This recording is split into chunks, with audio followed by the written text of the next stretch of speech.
These are Nebraska corn farmers. They work in acres, not hours, harvesting the energy and climate solutions the world needs. We are proud to stand with you. The success of tomorrow's soy industry depends on the actions we take today. The future is here, and the time to move is now. Market Journal Television for Agricultural Business Decisions is a presentation of the University of Nebraska-Lincoln's Institute of Agriculture and Natural Resources in partnership with the Nebraska Rural Radio Association. Promotional support provided by the Nebraska Farmer Magazine and partial funding provided by the Nebraska Soybean Board and the Nebraska Corn Board.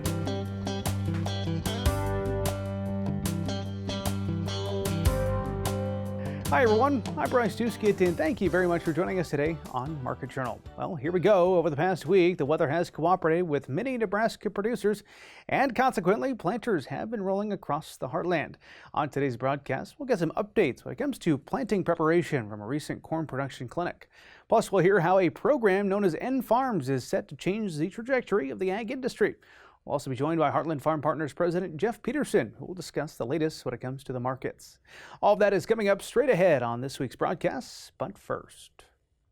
A fascinating development here when it comes to the ag industry. A new company is making waves with their innovative approach as they're manufacturing low-cost, instant readout, field-based nutrient sensors for crops, soils, and water.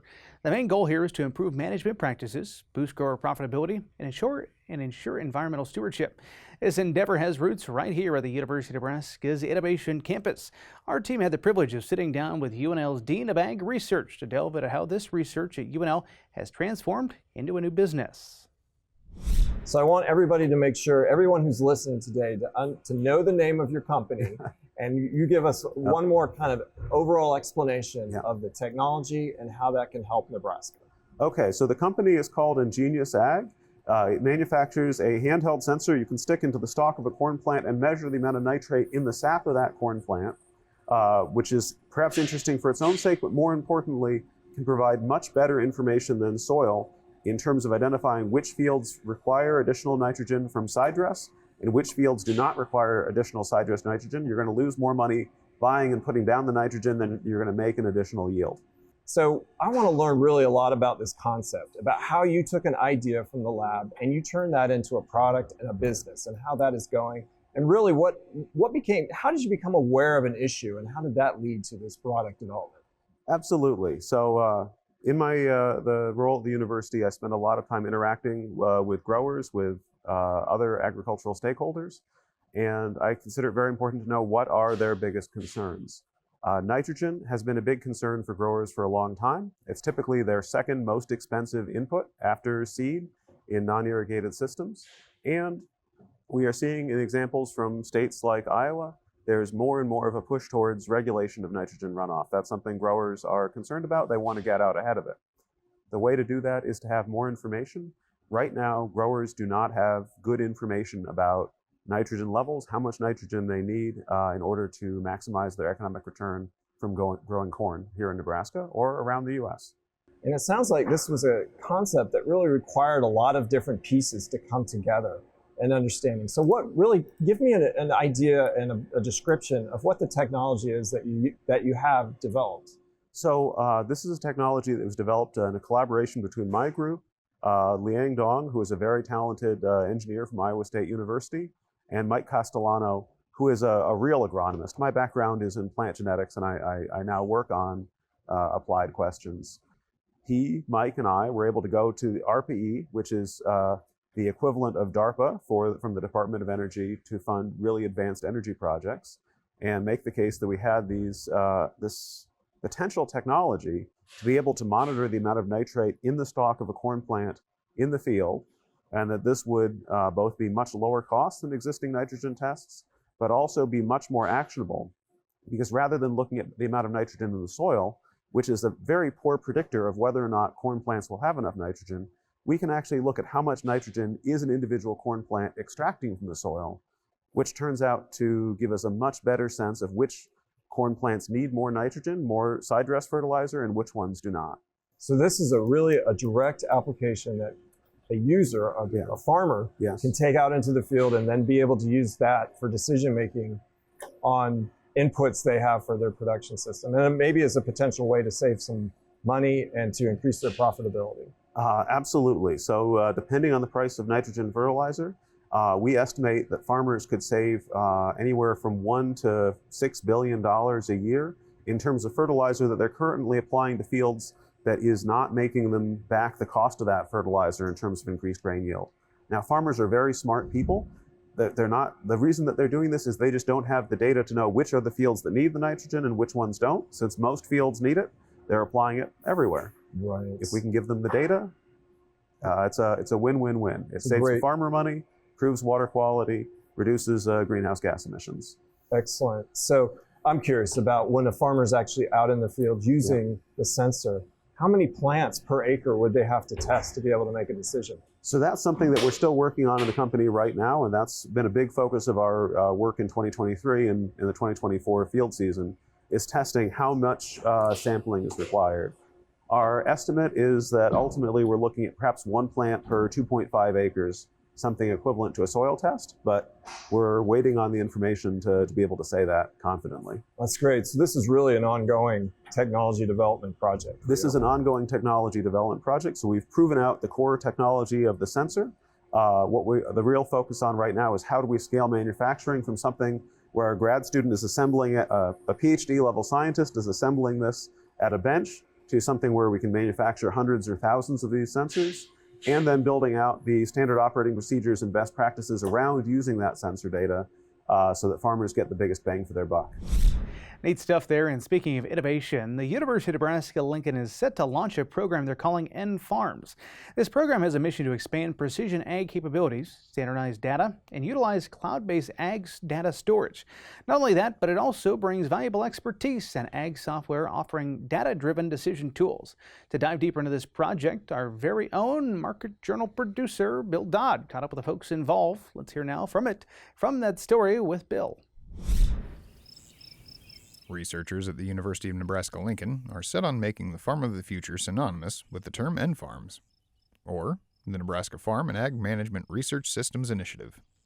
Associate Director of Eastern Nebraska Research Extension and Education Center Joe Luck tells us this platform will be key in developing, testing, and evaluating new management methods and technologies at a true production scale. We've got a farm operation there of over 3,000 acres that's linked closely with our new Klosterman Feedlot Innovation Center that's going to be opening here in the next few months. And we really want to work on developing new technologies, data-driven systems, automation, and integrate those into a real-world operation so farmers can see, how this type of technology might benefit their operation. This new platform will allow testing of technologies and management practices in an effort to collect production-scale data that will be beneficial to decision-making for ag producers across the state and beyond. Yeah, in just the past few years, we've really been working a lot in the data-driven decision support tool, space. And one example is a student that created software in his graduate program to take remote sensed imagery and create digital data-driven decision support for nitrogen being delivered through center pivots. And the student's actually out offering that as a commercial tool for producers today, and it's saving huge amounts of nitrogen while putting money in the pocket of producers. Another example, not really related to crop inputs, is we can take the data that's being generated by the farm and use that for logistics or management services. So an example here is we're taking the near real-time spray application data, which has pesticide information, and we're sharing that digitally to folks here on campus, crop scouting students that might need access to that information to know when a field's been sprayed, what's the reentry time I can get back in that field. So it has the potential to replace a previous system that's just paper-based. So you have to, go with the office and check a data log or maybe call the office. And we just see huge opportunity for new tools like that to get developed where we're not necessarily focusing on crop systems or crop inputs, but we're just looking at the data and how we can use that to be more efficient with our time. Nebraska is an agriculturally progressive and innovative state, with a variety of agricultural systems from irrigated systems to rain-fed systems and even livestock systems, and farms will focus on how we integrate those systems in the future with data-driven technologies. In recent few years, we've just seen a huge proliferation of digital tools out there for farmers. There's been a ton of data. We've been able to show farmers data, but how do we change that down to showing them a decision tool or an actionable item that they can follow? And we think that now's a great time, again, with our anchored there at our NREC facility, but really the ability to connect these tools across the state. We have 3 research extension and education centers, and the common theme there is digital data, digital agriculture. And so we can develop, test, hopefully partner with industry, whether that's startup companies to established industry partners to develop these tools, test them in a real world setting, and then share that information out so farmers can get a look at how do these tools potentially could affect my operation, and really de-risk that for them, because it's something that we can integrate in our system and just share, in our journey. So, ag producers are constantly faced with challenges, and new challenges are inevitable in the future. And farms will seek to head off those new challenges and make them more manageable as they come. Well, challenges around economics and farm profitability is always one that's forefront in my mind. How can farmers integrate some of these tools? Automation continues to evolve to improve the bottom line on the farm. And then we know we've got some other things that we're going to be working on with climate smart technologies. How can farms be a benefit to the environment? We have a groundwater nitrate issue here in Nebraska, which is why we developed this fertigation decision support tool. So we have things that are out there that we know and we can get ahead of and provide solutions for farmers when they need to adopt to take that next step in their operation. But again, always thinking about on-farm economics is number one, and how can we help people be more efficient? Overall, N-Farms will be a major proving ground to boost U.S. ag productivity and promote climate-smart strategies. This initiative will ultimately enable far-ranging research opportunities and expand UNL's outreach and interaction. Reporting for Market Journal, I'm Bill Dodd. Thanks to Joe for joining us here on this show. For those interested, you can learn more about N-Farms and the goals involved by visiting cropwatch.unl.edu and, of course, searching the term N-Farms. Up next, we check in on the latest when it comes to markets. Joining the broadcast this week is Jeff Peterson. He's the president of Heartland Farm Partners. We had the chance to visit on Wednesday afternoon, and I began the conversation by discussing the sideways trend we've seen in the corn and soybean markets. Sideways trend. That's how I'd summarize kind of the corn and soybean markets as I see it from my vantage point. What's going on here? Yeah, I think if we step back and look at it, if you look at corn, we had a nice run up when we had the quarterly stocks report and the prospective plan report back there on the 28th of March, and it ran right up, it ran right smack dab into a downtrend line, a lot of resistance, a lot of selling. And really the best thing to say is we've got enough stocks out there to keep everybody kind of comfortable, and the funds, we can't forget about them. Currently on the fund side, on the corn, they're short about 259,556 basically contracts, and as a result, they're trying to buy those back, but they don't want to physically push it too terribly hard, so they're just biding time. What everybody's biding time for is they're waiting for something, I think, on the weather side, whether that be out of South America or the U.S. I don't think there's really too much on the demand side that can cause us to have a bounce.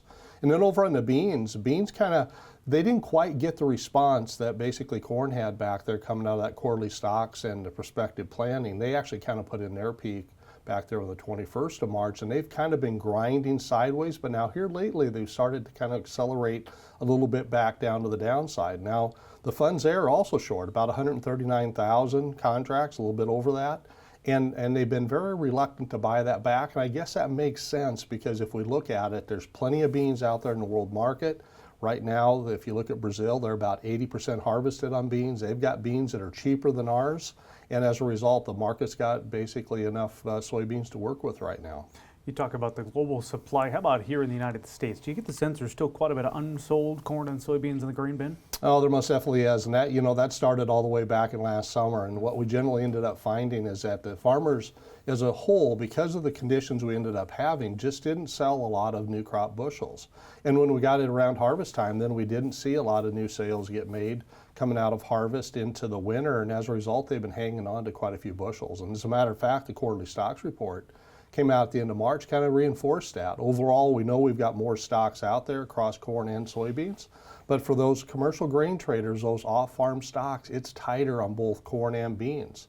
It's not that the bushels aren't there, it's just that they're sitting on the farm waiting to be sold yet. To that point, how does basis look right now? Going to be some opportunities seasonally ahead? Yeah, there really is, and that's what's been really interesting to watch. We've really kind of got the tale of two crops. So on the corn side, what we've got is that corn demand right now is really good. As a result of the bushels not moving to the end users, whether that be the ethanol plants, feedlots, even the rail shippers are showing some really good bids. And what that's doing right now is everybody's trying to physically get bushels to move, and the only way they can get them to move is to kind of increase that basis. And I think that's given us a good opportunity here in April and May. One of the concerns, though, that I physically have, though, is as we move further out, there will be a lot of corn that will move. So whether the basis starts to weaken in June or July, it's going to depend upon how planting goes. But over on the bean side, we haven't seen the strength there, and that probably shouldn't surprise us. We've got some good demand on the crush side. Overall, on the export side, we know that South America's got a lot of beans out there, and as a result, we just haven't seen the strength come out of the export market as much. And as a result, just haven't seen the basis opportunities there. They're just kind of biding their time. Okay, I'll ask you about South America more here in a second, but back here in the United States, of course, planting season is gearing up here across the Heartland. Your thoughts on where we sit? A lot of people have been tracking the drought monitor. We're a little bit better situation when it comes to moisture as compared to last year, at least. Yeah, it sure does seem like there's pockets out there as you move over in parts of Iowa where they still are showing pretty dry conditions, but moving back to Nebraska, overall, we're in better shape than we would have been a year ago. But the thing I think that everybody's concerned about is that will we get the rains that will physically allow us to recharge that subsoil even a little deeper? A lot of areas we're hearing there is moisture, good moisture up on the top in most areas, but you get down there in that 2 to 3 foot area, all of a sudden we start running out of moisture, so we're going to need some additional moisture. Now, if we look at the nationally the pace, we're about 3% planted. Normal 5-year average would be about 2% planted, and I'm talking about on corn. Next week, we'll get our first numbers on the soybean side. So planting's moving along. But we've got some weather conditions coming in that honestly could make it so that the West kind of gets a chance to run, the Western Corn Belt. Eastern Corn Belt looks like it's going to be pretty wet. So we may not get as fast a planting pace as maybe what I would have thought of looking at these forecasts about 2 weeks ago. Okay, checking in on South America. Anything in particular we need to note for right now? Yeah, there is a number of items down there. I would say overall, first of all, looking at the soybean side, they're about 80% harvested on the beans. Overall, it looks like the bean yields are probably going to come in a little bit smaller, a little bit lower yet as we go forward. But something we got to remember, when we take into account Argentina, Paraguay, Uruguay, and also Brazil, there's still probably going to be over 300 million more bushels of beans than there would have been last year. So we got to be aware of that. Over on the corn side, that safrinha corn crop, it's going along. Only thing we have is there's about 30% of that crop in the southern parts of Mato Grosso do Sul, in Paraná, and also the southern parts of Sao Paulo that's a little dry. Now they're getting some moisture, so that may ultimately help them out. But that's one of the things that if that area stayed a little bit too dry too long, we could physically see a little bounce in the market. Then we move down to Argentina. With Argentina, they're about 2% harvested on the soybean side, about 11% harvested on the corn. But we are seeing them basically at last week, Buenos Aires Grain Exchange surprisingly did lower their corn production number by a couple million metric tons. So we're going to have to continue to keep an eye on that one, Bryce. All right, we'll keep an eye on the markets for sure. Thanks, Jeff. Always good to have Jeff here on the show. Now, coming up next week, we'll be joined by Darren Newsome of Bar Chart. If you have any questions you'd like for me to ask Darren, he's always a fan favorite. Go ahead and email us or get in touch on social media, and I'll pass your question right along. The University of Nebraska's Klosterman Feedlot Innovation Center, a $7.2 million project, is set to open this spring. This center will double the research feedlot herd capacity to now 5,000 head, making it the largest commercial-scale feedlot research complex at any university worldwide.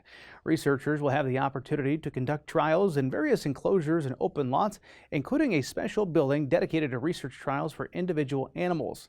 If you'd like to learn more about this groundbreaking facility, check out the latest issue of the Nebraska Farmer. It is now time to check on weather with Nebraska Extension Ag Climatologist and our Market Journal Chief Meteorologist Eric Hunt. Eric, we are already somehow halfway through the month of April and planters are beginning to roll across some of the fields in the area. How do things look, though, in terms of weather as we turn to the week ahead? Well, thanks, Bryce. It's April and Mother Nature's got about everything on the weather menu for this week, including some warmer temperatures. Definitely warm on Saturday and breezy. A little bit of fire danger, particularly in eastern and central Nebraska. So heading to Sunday, probably 80 degrees or plus statewide, with chances of maybe even hitting 90 across portions of the Kansas border, say between Superior over toward about Fairbury. As we head into Monday and Tuesday, our attention turns toward this trough moving into the southern high plains and heading into our area of the country. There is a risk of severe weather. Now, again, I think this is a little bit early and details are still a bit fuzzy, but this is a relatively significant event for them to put this out this early. In our area, this is probably more of a large hail risk and a tornado threat like they probably are going to have further south. But definitely I would pay attention to this, so make sure your weather radios are working as we head into Monday night into Tuesday morning. The good news is we should get some precipitation out of this, particularly across the eastern two-thirds of the state. The European ensemble actually shows a relatively good chance of an inch of precipitation across northeastern Nebraska heading up the upper Midwest. This area in the box, I think, they're not really showing it right now, but if we do get some storms, there's a really good chance that some places will pick up an inch, maybe even an inch and a half, 2 inches of rain from this. As we head toward the later portion of the week, the CPC is showing it being a little bit cooler than average across the northern plains. This actually is probably a bit underdone as we head toward the later portion next week. There is some growing signal of a stronger trough moving into the central U.S. by later this next week, bringing first a chance of precipitation, then some much cooler temperatures, including also a chance for some snowfall. So again, the European ensemble is actually showing a chance of 6 inches of snow across portions of the Panhandle, which I know is probably not what you're wanting to hear after what you had to deal with this past weekend. And also, there is definitely going to be a freeze risk as we head into next Friday morning, maybe even Saturday morning. So Seward West, I would expect there is at least a reasonable chance of being below freezing for a couple of hours as we head into a later portion of next week. Again, the CPC is not really showing much of a signal in terms of wet for our region of the country, certainly not in Nebraska. But we did get some decent precipitation amounts over parts of eastern Nebraska. So there were pockets of Lancaster and Johnson County that had over an inch. But for the most part, the last system last week was a little bit underwhelming here across eastern Nebraska. Not so much here across the Panhandle. We had a good setup for moisture, including some very heavy snows in parts of northwestern Nebraska. This picture came from, I believe this is Sioux County. Again, this is not what you want to see in April, particularly during calving season. In terms of soil temperatures, I'm sure this is of interest to a lot of you. We are definitely over 50 degrees here across most of eastern Nebraska and central Nebraska. A bit cooler in western Nebraska where we've had some cooler temperatures of late, and certainly some places there's still a little bit of snow on the ground. In terms of soil moisture, again, where we've had the moisture across parts of Panhandle, north central Nebraska, things are quite good. This isn't alarming for mid-April, but again, we are definitely kind of going the wrong direction with regards to soil moisture across portions of east central and central Nebraska. No change on the drought monitor this week, so again, still about 20% of the state in drought, and our main core ag area here still in severe drought technically. This is released last week, so this GrassCast is the predictions of forage output for the season. This is put out last week, so again, the good news here with normal precipitation, we should see somewhat normal to even above normal forage production across a lot of the Great Plains this year, and we are definitely kind of starting to head out of El Nino. Thanks, and back to you, Bryce. Alrighty, thanks for that update, Eric. We do appreciate it. As planting season is getting underway, corn producers need to be prepared for a few things. Our team recently spoke with Extension educator Jenny Reese at the recent Corn Production Clinic to get some of her thoughts and insights when it comes to what in particular corn producers should be thinking about. Back in February, Nebraska Extension held a corn production clinic in Aurora, Nebraska. Year-round nitrogen management was a topic discussed by UNL Extension educator Jenny Reese. Some of the things that we've been dealing with have been drought, and we had hail in 2023 in the part of the state that I serve. Not necessarily everywhere in the state, but just in the part of the state that I serve. And as we think about the challenges with last year and then heading into this next year, the things that I'm hearing on growers' minds are, where are we truly at with soil moisture? And then also thinking about, as we took soil samples last fall, hearing that there's quite a bit of residual nitrate in some fields and not maybe in other fields, and why is that the case, and can we trust the results, and how do we manage these things going forward? While soil sampling and nitrogen equations are great tools to keep nitrogen managed in soils, growers have participated in on-farm research studies, finding ways to manage nitrates better. Sensing technologies have proven to be beneficial. As an agronomist, it's really hard to give an exact amount that a producer needs to apply to his or her field. We have great tools with soil sampling, with various nitrogen equations, things like that. But at the end of the day, I can't tell that producer, and I don't know how much that producer is going to irrigate, so the irrigation water can contain additional nitrate. We know that warm soils, when you get them wet, such as what happened last year when we were irrigating a lot, we had a lot more mineralization that occurred. And whether we're talking irrigated or non-irrigated, I don't know from year to year how to account for what mineralization's in the soil. We've done in our area of the state a lot of on-farm research studies where growers have been trying to find ways to manage nitrogen better in our part of the state. And one thing different that we tried last year, in the past we've tried things with nitrification inhibitors and nitrogen rates and timing, whether it was fall, spring, split. But last year we had 13 on-farm research growers that did this throughout the state, where they were using sensing technology, where the plant, they only apply when the plant's telling them that they need to apply. It was really good to see that when we combined all the results from those growers, the yield, there really wasn't any yield difference. The grower sectors, so the sectors on the pivot, they're managing by pie shapes basically on the pivot. And what they found is the growers had 255 bushels per acre yield. On average, the sentinel growers, the sentinel sectors had 253 bushels per acre. And the nitrogen use efficiency was like a 0.7. I don't remember the exact number, but it was a 0.7 for the grower and 0.5 for the sentinel. We were able to reduce the amount of nitrogen applied to the field and be more profitable. Using new technologies where sensors can tell the producer what a plant needs gives a great potential for better managing nitrogen going forward, resulting in better overall soil health. Reporting for Market Journal, I'm Mike Straub. Thanks again to Jenny for taking time out of her day at that clinic to talk with the Market Journal team. A lot about wraps up this week's show. If you did miss a story, be sure you're following along with Market Journal on YouTube and on our social media accounts to stay connected. We look forward to having you with us next time. But until then, I'm Bryce Duskett, wishing you a safe and productive week. Join Market Journal online at marketjournal.unl.edu. You can also follow us on Twitter, Instagram, and Facebook. Promotional support is provided by the Nebraska Farmer Magazine. Market Journal is produced by the University of Nebraska-Lincoln's Institute of Agriculture and Natural Resources.